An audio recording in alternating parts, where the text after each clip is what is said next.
Тэгээ угаасаа тэр ростер бүтгээргүй болоод тэгээд багта Кенцуги гэсэн нэрээ өгөөд ахаад өөрөөсөө бүх зардал мөнгө цаг хугацаа байж болох би бүр бүхий л юм ингээ гаргаад ингээ тэмцээнд ороод явж исэн ч гэсэндээ нэг л болж өгөхгүйсэн хгүй юу. Тэгэл цаа юу бэл тийм удаа угсаа гээд юки тэмцээнд ороод гайгүй тоглонгууд багууд ингээд манай багтагаа хүмүүсийг хараад нүдлээд баг руугаа авчаадсан байхгүй юу. Би тэр хүмүүс цалин өгч чадахгүй, би буткамп өгч чадахгүй, зүгээр миний өгч чадж байгаа юм би бисийнхаа цагийн мөнгө их төлөх байсан. Өөр багууд авчаад лахгүй сугалт авчаад. Тэгээл 3 хүнтэй үлдсэн. Тэмцээ болох гэдэг хүн байхгүй. Пост оруулаад entry fragger support 2 аавна. Team role дээр тоглогчд аавна гэд пост стори оруулсан чинь тухайд IC-ийн e-спортын хэлэлцийн захирал байсан. Kane гэж хүн надтай холбогдоод IC багтай мó бидэд ингээд IC-ийн академи баг болох багийг хайж байгаа. Тэгээд чи надаа ингээд багийн танилцуулга тоглогчдын нас мэдээлэл юу гэдгийг бүх информашныг надаа өгөх хэрэгтэй байна.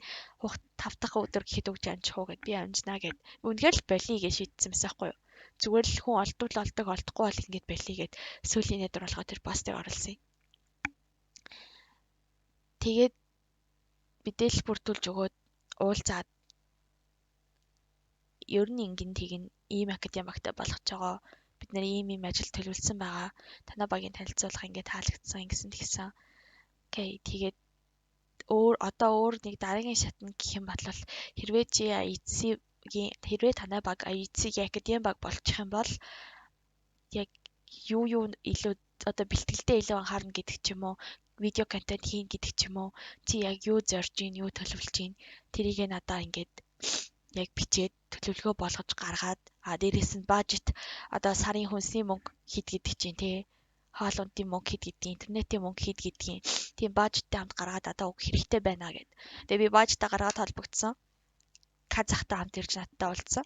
Казах Кейна 2 одоо та эдийн мэдхээр бол 29-ний үүсгэн байгуулагч Каз гэж тогтогч байсан шүү дээ. Одоо Монгол Зарын албанд байгаа. Тэр хүнтэй хамт ирж уулзсан. Тэгээд уулзаад бидэд IC-ийн академи баг болохоор болсон. Гэхдээ намаа багийнхаа 2 тоглогчийг сайлна. Би 2 тоглогчийн залуу 2 тоглогч болсон байгаа.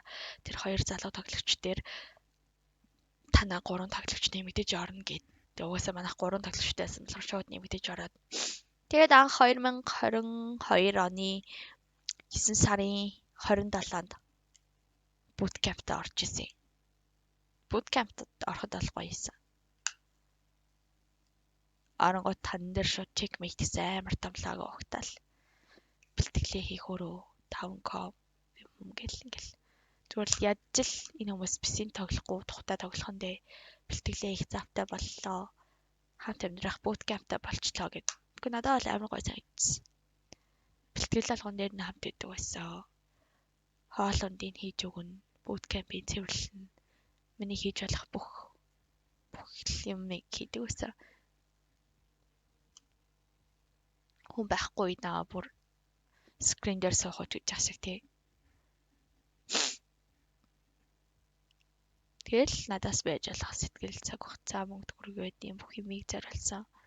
Гэтэ IC-ийн академи баг гэж манай баг 6 сар явсан ч гэсэндээ манай тоглогчид цалин аваагүй. Тэгээ угаасаа тоглогчид тодорхой хэмжээний амжилт гаргаж иж цалин авнаа, шууд цалин өгөхөд хэцүү. Гэтэ чиний цалинг бол шууд өгнө гэж хэлсэн ч гэсэн би IC-д 6 сар багтаагаар тахта нэг төгрөгийн цалин аваагүй. Цалин асуухад өгнөө, төгж болгоноо, өгнөө гэдэг байсан. Гэтэ би нэг төгрөгийн цалин аваагүй.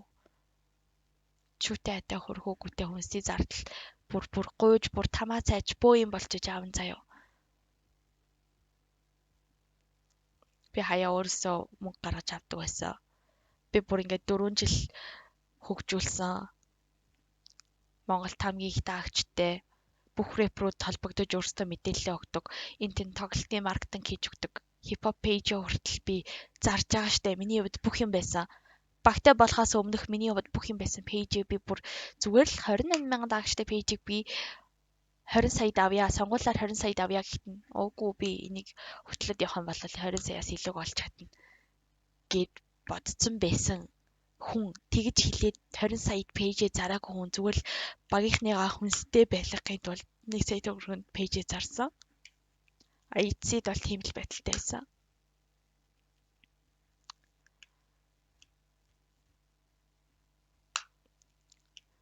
Багийнхандаа бүх мөнгөө зориулдаг байсан болохоор би бүр заримдаа автобусны мөнгө хүртэл болоод гэд гандангаас 120 мянгат руу наадам центр хүртэл бут камп руугаа ингээд өвөл алхаад явж байгаа байхгүй юу? Яагаад алхаж байгаа гэхээр би зүгээр л очиж тэмцээнийхаа өмнө хоолыг хийж өгөөд амар тайван бэлтгэлээ хийг. Өөртөө босоод хоол унд хийгээд гээ бячаар зүгээр л би очиж хоолыг хийгээд өгчөөл бутын цэвэрлээд өгчөөл эдэр тайван бэлтгэлээ хийж чадна да. Тайван тэмцээнтэй фокуслан да гэж байж болох бүхэл сэтгэл зүрхээ зориулсан. Тэгээд Монголын ростер үгүй IEC-ийн ростер IEC байха болоод Монгол залууд гарсан шүү дээ. Тэгээд IEC-ийн e-спортын хилцээ нөгөө надтай уулздаг Kane гэж хүн ажиллаа авах оролцоо солигдож байгаа. Оронд нь хуучин Zeus e-sports-ийн Ундаг гэж хүн e-спортын хилцээ захирал болсон. Ирээд уулз гэж байгаа байхгүй юу? Тэгээ надад Kane гэж хүн юу гэж хэлдэг байсан гэхээр Академи баг ийм байдалтай байгаа. Академи багт ийм санхүү гаргасан. Академи баг цаашдаа ингэж ажиллана гэсэн бүх төлөвлөгөөг бид нар IEC e-sports-ийн хурал дээр ярьдаг, зарладаг, ингэдэг, тийгдэг, төлөвлөдөг гэж надад хэлдэг байсан боловч шинэ захирал нь дуудаад надад юу гэж хэлсэн гэхээр бид нар Академи баг байгааг мэдээгүй. Та эдийг бүр ийм хэцүү байдалтай байгааг бид нар огт мэдсэнгүй. Мэдсэн бол бид нар ийм байдалтай байлахгүй. Арай ч өмнөх захирлыг чи ийм байсан гэж бодсонгүй гэж байгаа байхгүй юу? Ер нь бол худлаа л та.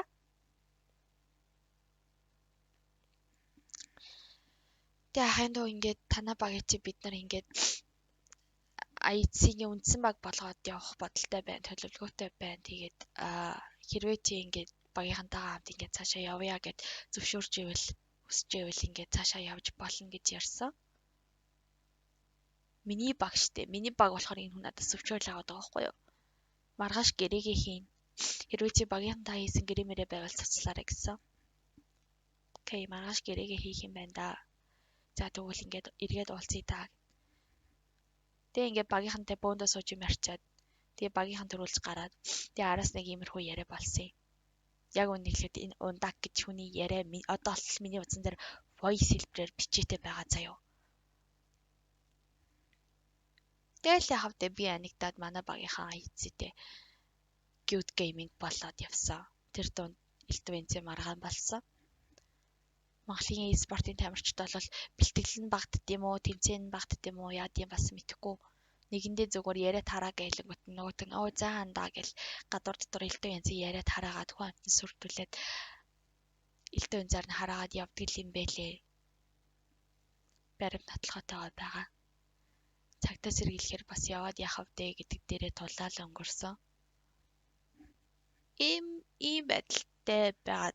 Зүгээр л миний бүх юм баг болцсон байсан. Хичээлээ тараад баг руу явна, завтаа үедээ баг руу явна. Зүгээр өглөө гэрээс гараад хичээлдээ яваад өдөр хичээлээ тараад орой баг руугаа яваад баг шүн шахав гэртээ хараад.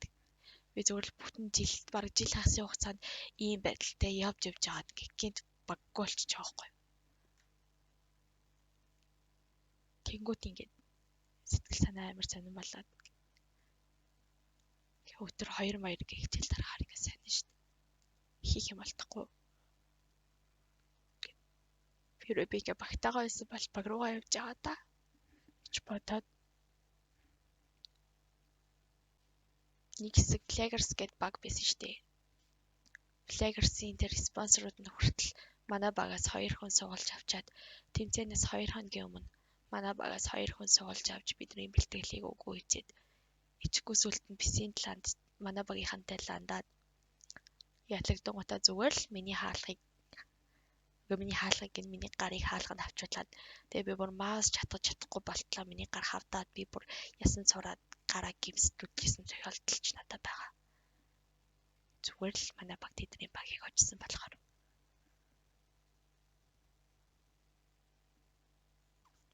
Бидний багуудаас байд юм байна. Flaggers бидний баг байсан. Чи бодоод үзэлтэй. Баг нь том тэмцээн дээр илүү том багийг тухайн Иркасттэй энэ Кейтиг хожоод явж яхад хожигд бид нар наад дээр чи битэлцэн. Юу яриад байгаа юм бэ? Бид нар хожиж штэ гэд багийнх нь нэлж яхад тэгвэл интернетээ чи салгачлаа гэд интернетийг салгачих чинь гэж бодлоо. Ийм хүмүүс угаасаа зөндөө байдаг. Тэгэхэд би зүгээр л багийнхаа тэмцээний шагналын мөнгнөөс нэг төгрөг чавж үзээгүй тхүү. Яах гэж юу хийх гэж ямар шалтгаанаар e-спортод орж ирсэн тэгээ угаасаа мэдэгддэг юм дөө.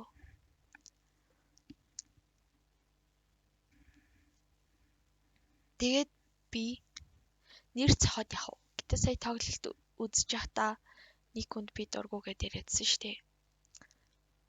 Тэр хүн анх манай багийн менежер хийгээч гэд өчнөө сар араас гуугаад гүгээд багийнхаа менежер болгож ирснийг санах хэрэгтэй.